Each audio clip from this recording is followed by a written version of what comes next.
नमस्कार जिन्होंने बाद में ज्वाइन किया उन सबको भी। और आज की ये विशेष हमारी सत्र है, क्योंकि पहली बात तो महाराज जी का प्रकाश दिवस और प्रकाश माह दिसंबर चल रहा है, और दूसरा आज हम जपजी के अपने अंतिम पड़ाव में हैं। जपजी का जो आखिरी श्लोक है वो आज हम करने जा रहे हैं। और वास्तव में जपजी में हमने क्या सीखा, और इतने सारे के सारे जो सत्संग हमने उन सत्संगों में हम थोड़ा सा रिफ्लेक्ट करेंगे हर पौड़ी में क्या क्या था। तो आखिरी श्लोक जो आज जपजी की अंतिम पड़ाव में हम हैं, वो श्लोक हम लेते हैं पहले। पवन गुरु पानी पिता माता धरत महत, दिवस रात दुई दाई दाया, खेले सकल जगत। चंगियाइयां बुरियाइयां वाचे धर्म हदूर, कर्मी आपो आपनी के नेड़े की दूर। जिन्नी नाम ध्याया गए मसक्कत घाल, नानक ते मुख उजले केती छुट्टी नाल। आप लोगों में से सभी जो जपजी की कभी कभी पाठ करते होंगे, ये श्लोक तो सब लोगों ने कितनी बार पढ़ा होगा। वास्तव में तो ये श्लोक जी में बहुत स्पेशल स्थान है। पवन गुरु पानी पिता, यानी कि बताया गया है कि संसार 5 तत्वों का बना हुआ है, और इसमें जो पवन है वो गुरु समान है, पानी पिता है, महान धरती माता है।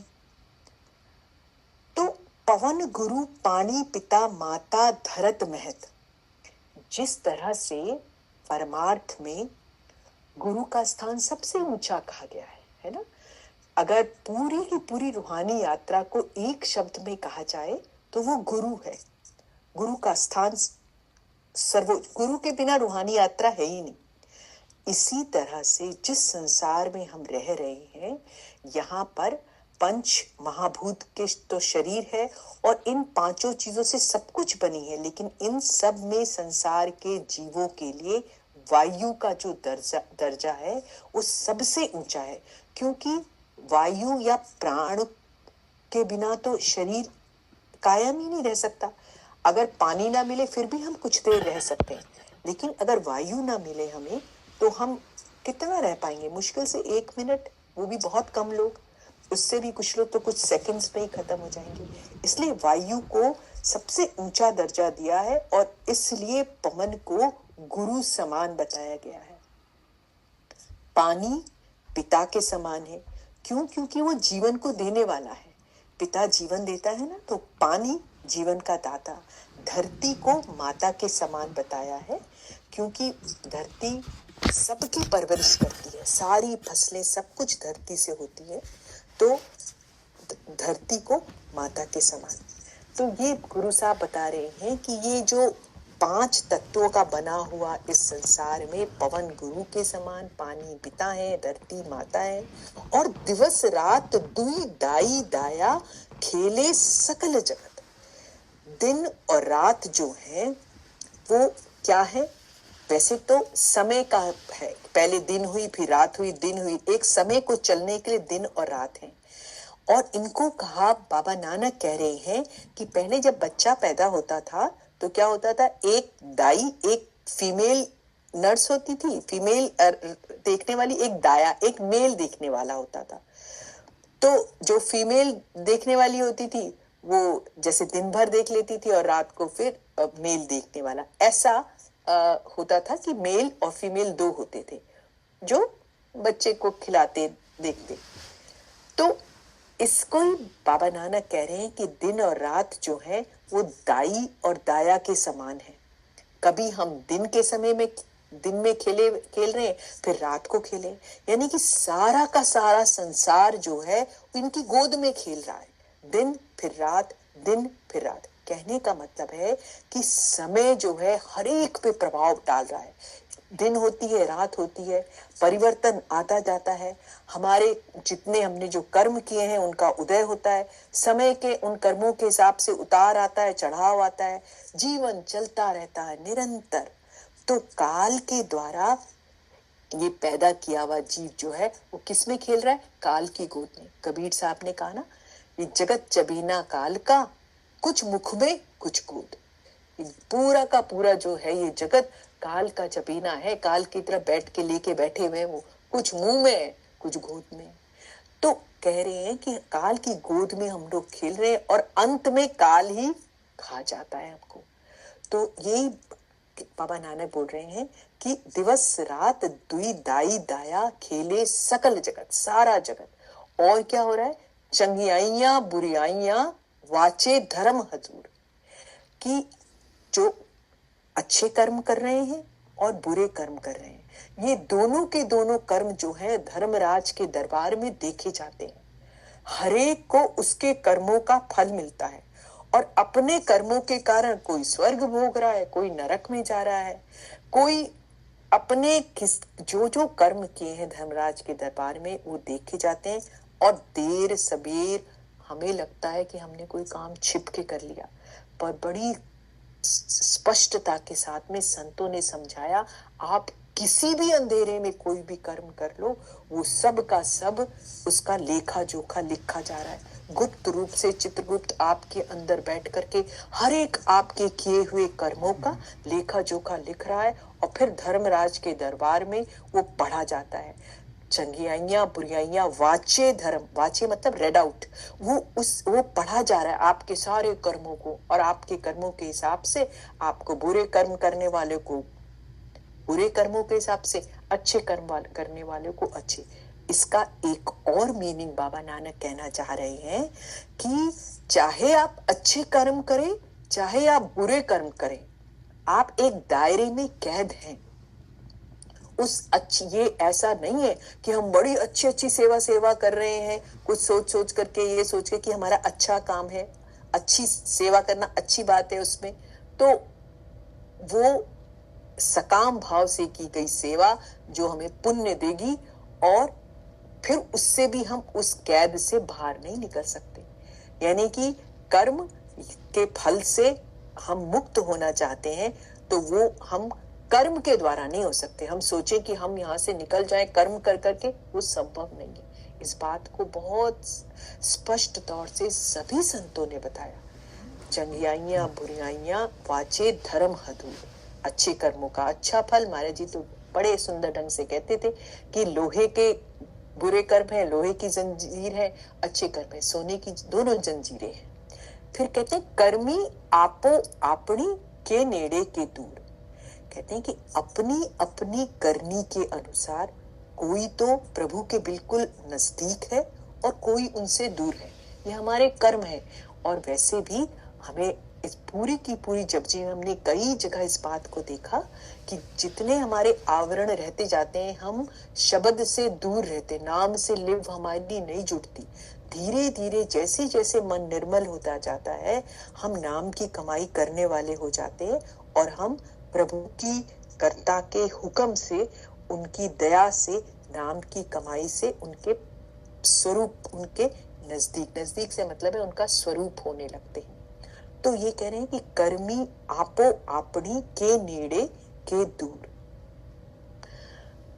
आगे कहते हैं जिनी नाम ध्याया गए मसक्कत घाल, नानक ते मुख उजले केती चुट्टी नाल। ये जो लोग खूब मेहनत से, संतों ने इस बात को हमेशा माना है कि ये कह देना कि नाम में लिव लगाना है, ध्यान करना है, सिमरन करना है, सेवा करनी है, बड़ा आसान है। लेकिन निष्काम भाव से ये सब कर सकना इतना आसान नहीं है। इस बात को माना है। इसीलिए साफ साफ बाबा नानक कह रहे हैं कि जो लोग खूब मेहनत से नाम की कमाई कर पाते हैं, नाम की कमाई करते हैं, वो जन्म मरण के ये आवागमन भवसागर 84 लाख के बंधनों से सदा के लिए मुक्त हो जाते हैं। और उनकी प्रेरणा से, उनसे उपदेश लेके, ऐसे गुरुमुख से उपदेश लेकर के नाम की कमाई करने वाले दूसरे भी लोग मुक्त होते हैं, जीवन, अपने जीवन का वास्तविक उद्देश्य पा सकते हैं। जिनी नाम ध्याया गए मसक्कत घाल, मुश्किलों से पढ़कर। ये तो माना कि एक काम भक्ति करे कोई सूरमा, लोभी कामी क्रोधी से भक्ति न होए। ये बिल्कुल साफ साफ संतों ने कहा है कि अगर भक्ति है तो भक्ति करने के लिए सूरमा बनना। सूरमा मतलब लड़ाई के मैदान में आपको उतरना है, सबसे पहले अपने मन से लड़ना है।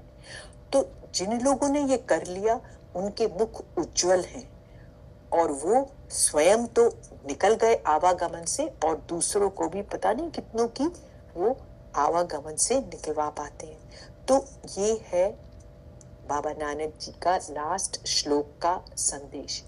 अगर अब हम देखें कि हमने पूरी की पूरी जपजी में बाबा नानक ने क्या हमको बताया, तो अगर आप पहले से देखें, सबसे पहले एक ओंकार सतनाम, जहां से हमने शुरू किया था मूल मंत्र, और लास्ट में जिनी नाम ध्याया गए मसक्कत नाल, दोनों में, पहले और आखिरी दोनों में नाम की स्तुति है। पहले वाले में भी मूल मंत्र का आरंभ नाम से हुआ, सतनाम से, और लास्ट में भी कि जिनी नाम ध्याया। पहली पौड़ी में देखिए तो परमात्मा को पाने के लिए साफ साफ कहा, हुक्म रजाई चलना नानक लिखिया नाल। उन्होंने कहा कि जो हुक्म में रहे, हुक्म में चल पाते हैं, हुक्म की पहचान जिन्हें होती है, वो सचियार, कुड़ियार से सचियार हो पाते हैं। यही तो क्वेश्चन था ना, फर्स्ट क्वेश्चन, कि कैसे एक दीवार टूटे, कैसे हम चले। तो वो वही लोग चल पाते हैं जो उसके हुक्म में रहते हैं। आगे भी आया है कि नानक हुक्म पचाड़े, एक दूसरी जगह के तो खसमे मिलना, जिसने उस हुक्म की पहचान करी। और वो हुक्म की पहचान कैसे होती है? सतगुरु के द्वारा। ये पहले की 3 पौड़ियां हैं। चौथी पौड़ी में उन्होंने फिर उस परमात्मा के लिए साचा साहिब साच नाव भाक्या भाव अपार, आंखें मंगे दे दे दात करे दातार। बिल्कुल कहा कि प्रभु और नाम ही सच्चा है। प्रभु अमर है, अविनाशी है, और उसका नाम भी अविनाशी है। अब उसको उसी में कहा कैसे प्रसन्न किया जा सकता है? कहते हैं अमृत वेला सचनाऊ वड़ियाई विचार, कि जो अमृत वेला में बैठ करके उसके नाम के साथ लिव जोड़े उसको। अगली पौड़ी में बोल दिया कैसे मिलता है वो नाम? कहता है गुरुमुख नादम गुरुमुख वेदम, गुरु के मुख से मिलता है। गुरुमुख नादम गुरुमुख वेदम, गुरुमुख रहा समाई, गुरु ईश्वर गुरु गोरख वर्मा, गुरु पार्वती नाई। तो गुरु की महिमा को बाबा नानक ने क्लियरली कहा, वो नाम वहां से मिलता है। फिर आगे की पौड़ियों में 8 से लेके जो 16-17 तक की पौड़ियां हैं, उसमें मनने की पौड़ियां हैं और सुनने की पौड़ियां हैं। जिसने उसका मनन किया, जिसने उस नाम को सुना। उसके बाद में अगली पौड़ी में 2 पौड़ी 19वीं पौड़ी में आता है, जेता कीता तेता नाओ बिड़ नावे नाही को थाओ, कि जो कुछ भी किया इस संसार में परमात्मा ने वो नाम से किया। यानी कि नाम को क्रिएटिव पावर बताया कि नाम कोई ऐसी वैसी चीज नहीं है। नाम वो जो शब्द है, उस शब्द से सारी रचना हुई है, वो क्रिएटिव पावर है। और रचना, और उस नाम के बिना कुछ है ही नहीं। बिन नावे नाही को थाओ, कोई ऐसी जगह नहीं है जहां शब्द नहीं है। तो ये बाबा नानक, अगर आप देखें शुरू से नाम की पूरी पहले नाम के बारे में, नाम क्या, और फिर हर पूरी रचना में 20वीं पौड़ी में भी फिर कहा कि किस नाम कैसे कैसे। कहते हैं भरिए मत पापा के संग, ओ धोपे नावे के रंग। शरीर की मैल पानी से, वस्त्रों से हम धो सकते हैं, पर मन की मैल के लिए एक ही बात कही, नाम की कमाई। और 21वीं पौड़ी में नाम को कहा कि नाम सच्चा तीर्थ है। और उसके बाद में अगली पौड़ी में उन्होंने कहा, वड्डा साहिब ऊंचा थाओ, ऊंचे ऊपर ऊंचा ना। वो साहिब बड़ा, और ऊंचा है, उसका घर भी बहुत ऊंचा है, लेकिन नाम को उससे भी ऊंचा कहा है। ये सबसे बड़ी बात है कि वो नाम जो है नामी से बड़ा, क्योंकि नाम के माध्यम से हम नामी तक पहुंचते, शब्द के माध्यम से उस सतपुरुष तक पहुंचते। उसके बाद बड़ी इंपॉर्टेंट सी 27वीं पौड़ी जो आदि ग्रंथ में 3 बार आती है, बड़ी सुंदर पौड़ी, हम लोगों ने सबने उसको देखा। सो धर केहा सो घर केहा जिस बै सरब संभाली। वो कौन सा घर है जिसमें बैठ के सबको संभाल रहा है। कितना सुंदर उसकी पूरी की पूरी व्याख्या थी। उसमें फिर बताया कि वहां कीर्तन हो रहे हैं, नाद हो रहे हैं, फिर नाम की बात नहीं। और उसके बाद 32वीं पौड़ी में उन्होंने बताया कि सिमरन से ही कार्य हो सकता है। एक दो जीभो लख हुई लख 20, एक जीभ से एक के दो, दो से लाख, लाख 20 लाख। ये इतनी बार भी सिमरन किया जाए तो कम है। नाम का सुमिरन परमात्मा के उस महल में पहुंचने वाली सीढ़ी के समान बताया। और उसके बाद 4 अगली पौड़ियों में पूरी की पूरी रूहानी यात्रा के 5 खंड बताए। ज्ञान खंड, सरम खंड, कर्म खंड, सचखंड, 4 खंड को बहुत अच्छे से बताया। सचखंड और उसके ऊपर के अगम अलग अनामी की तो हम लोग छोड़ देते हैं। तो ज्ञान खंड, सरम खंड, कर्म खंड और सचखंड की सूक्ष्म रूहानी मंडलों के बारे में, अंतर की यात्रा कैसे वो है, और उस यात्रा में शब्द का और प्रकाश का क्या अद्भुत आनंद है। इस पूरी की पूरी रचना का उल्लेख बाबा नानक ने इन पौड़ियों में किया। और 38वीं पौड़ी जो पिछली बार हमने करी थी, उसमें उन्होंने कहा कि शब्द रूपी अमृत को घाड़त करने, आत्मा की घाड़त करने वाली बात कि परमात्मा के साथ मिलाने का अगर कोई सोल्यूशन, अगर कोई साधन है तो वो शब्द है। शब्द घाड़त करता है आत्मा की और परमात्मा के साथ मिलाता है। और अब लास्ट के श्लोक में, जिसने उस नाम को मेहनत करी, मुश्किलों से गुजरा और उस नाम को के साथ लिव जोड़ी, वो उस परमात्मा के साथ में एक में खोने में सफल रहा। अगर आप देखें पूरी की पूरी जपजी में बाबा नानक ने सभी धर्मों के, चाहे इस सिख, ईसाई, हिंदू, कोई भी हो, खैर उस समय तो सिख धर्म ही नहीं था, लेकिन ज्यूज जितने भी थे, सब धर्मों के, मुस्लिम्स तो बहुत थे, उनकी उदासियों में वो खूब मुस्लिम्स के साथ में उन्होंने बातें करी हैं।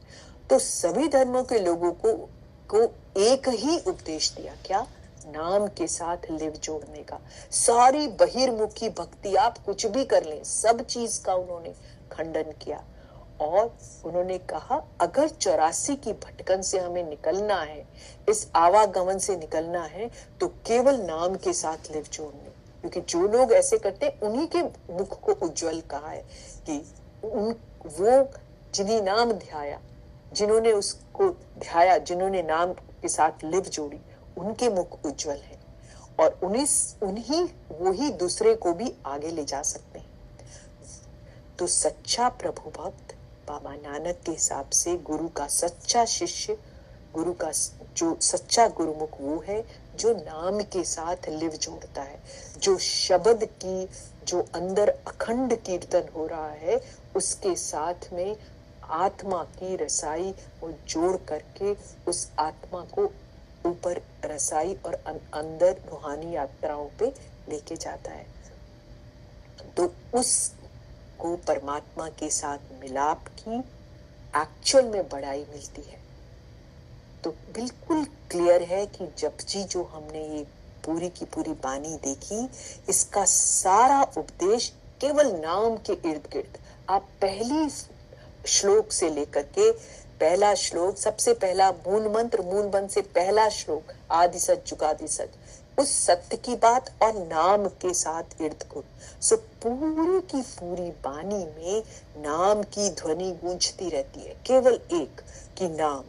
तो अब जब हमने आज जपजी की ये अंतिम पड़ाव में ये देखा कि सारी की सारी पौड़ियां बाबा नानक का केवल एक उपदेश है, अंतर्मुखी, हर उसमें इन्वर्ड होकर के बहुत सुंदर तरीके से उन्होंने बताया कि जो शिष्य है वो कैसा होता है ना।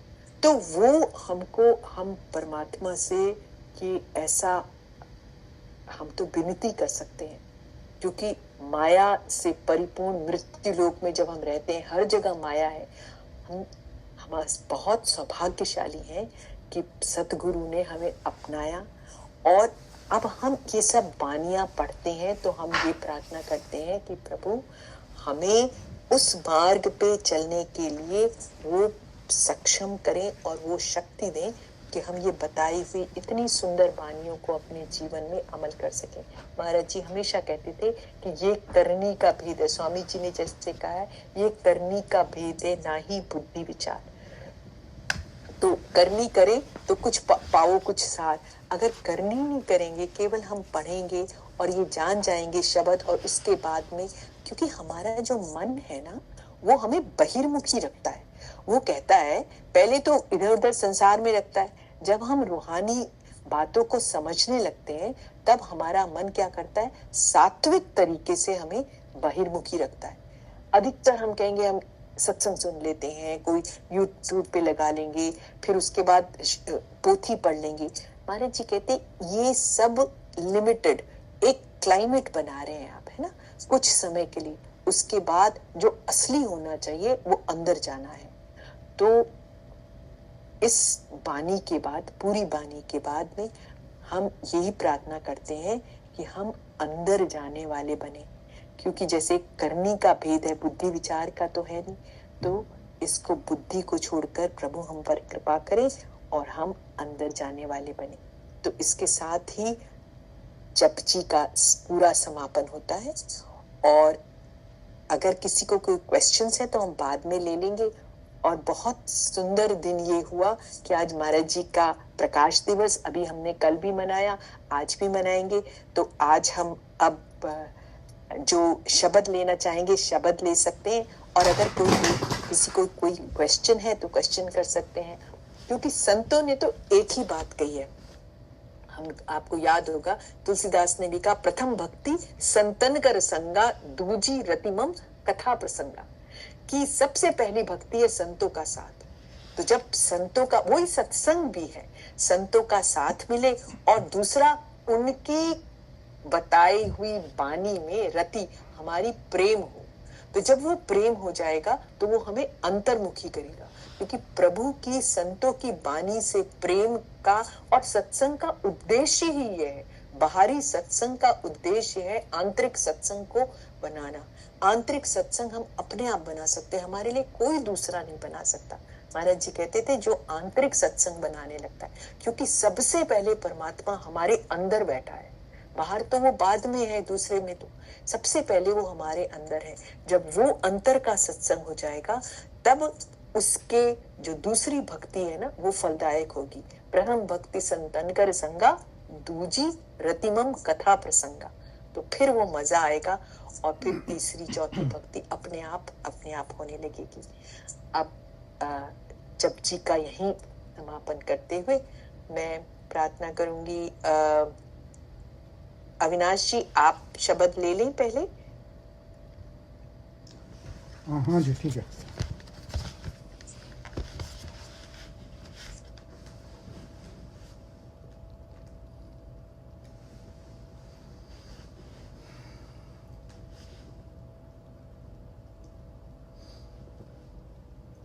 सांसों की माला पे सिमरू मैं पी का नाम, सांसों की माला पे सिमरू मैं पी का नाम।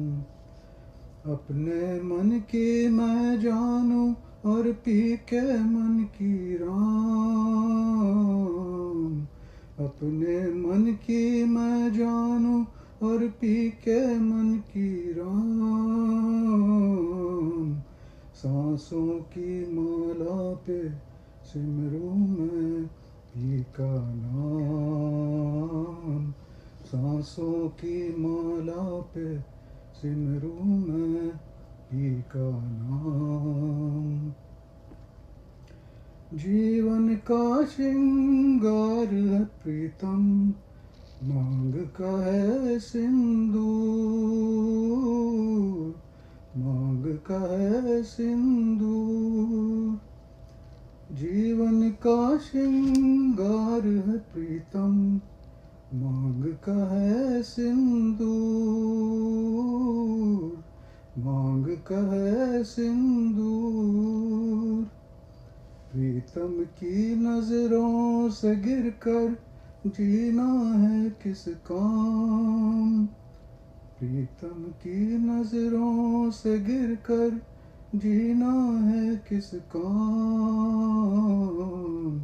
सांसों की माला पे सिमरूं मैं पी का नाम, सांसों की माला पे सिमरूं मैं पी का नाम।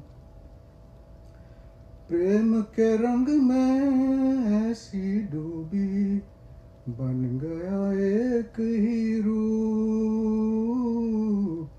बन गया एक ही रूप।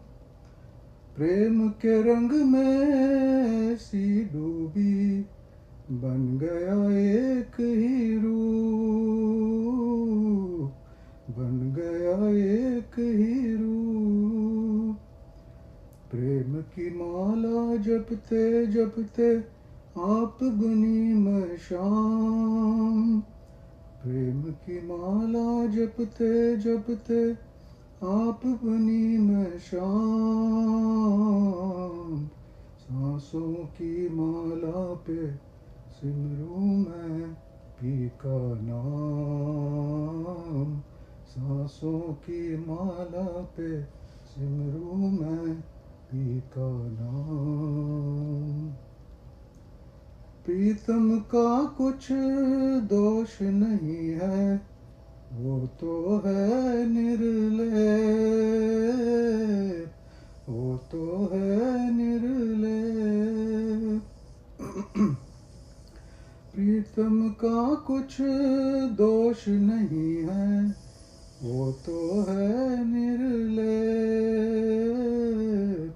वो तो है निर्लेप। अपने आप से बातें करके हो गई मैं बदनाम, अपने आप से बातें करके हो गई मैं बदनाम। सांसों की माला पे सिमरूं मैं पी का नाम, सांसों की माला पे सिमरूं मैं पी का नाम।